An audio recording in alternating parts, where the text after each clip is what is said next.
Jean-Philippe Descaries-Mathieu, Québec Radio, les Fils de la Liberté. Je suis ici avec le chef du Parti indépendantiste, Éric Tremblay. Comment vas-tu, mon cher? Ça va très bien. Qu'est-ce que tu fais ici, toi et moi, et qu'est-ce qu'on fait ici ce soir? Ben, moi, je suis venu ici pour faire de la propagande pour le Parti indépendantiste, remettre un maximum de dépliants qui exposent le programme politique du parti aux gens qui sont réunis ici ce soir. Et là, on entend, en fond, le bruit de fond qu'on entend, non au bâillon, oui aux Français. Bon, c'est un cri qui semble rejoindre les gens ici ce soir, mais de dire non au bâillon, oui aux Français, c'est pas suffisant.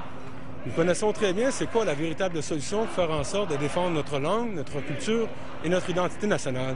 La seule solution réside dans le fait de se donner un pays indépendant.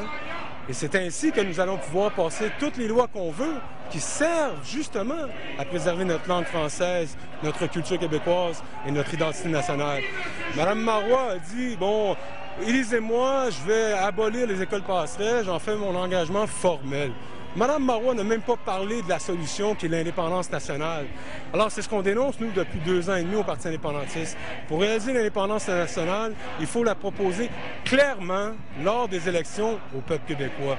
À ce moment-là, s'il fait élire une majorité de députés indépendantistes à l'Assemblée nationale, mais on déclare l'indépendance par un vote majoritaire de l'Assemblée nationale. Et enfin, nous allons pouvoir vivre une vie nationale normale, ce qui inclut, je le répète, la défense de notre langue. Mais dire le contraire, c'est de la manipulation. C'est de nous faire croire qu'en restant une province, on pourra malgré tout préserver notre identité en Amérique du Nord, chose que vous savez fort bien est impossible. Notre poids démographique chez nous au Québec ne cesse de diminuer à cause d'une immigration massive qui s'assimile majoritairement aux Anglais. Comment allez-vous faire là, pour protéger la langue française en 2031 alors que notre poids démographique va être réduit chez nous au Québec à 65 %? À ce moment-là, il va être trop tard pour nous donner un pays. Alors qu'en ce moment, on a les moyens de le faire si on s'adresse clairement à l'intelligence des Québécois et au cœur des Québécois. C'est pour ça qu'on a fondé le Parti indépendantiste. À la prochaine élection, c'est ce qu'on va leur proposer lors des élections. Un vote pour le pays, c'est un vote pour l'indépendance. Vous voulez un pays, mais votez pour le Parti indépendantiste. Et enfin, nous pourrons enfin protéger notre belle langue française. Mais pas autrement. Autrement, c'est de la supercherie. Ben écoute, t'anticipes ma prochaine question. Je vais te poser quand même parce que je l'ai posée aux autres personnes que j'ai interviewées.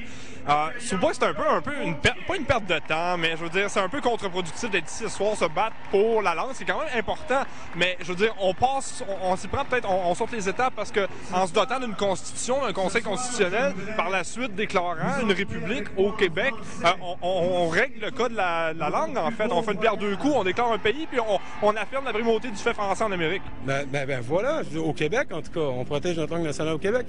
Mais ce que tu viens de dire là, c'est exactement ce qui se retrouve dans le dépliant dont je vais te donner une copie. Première étape, déclarer l'indépendance une fois élu à l'Assemblée nationale.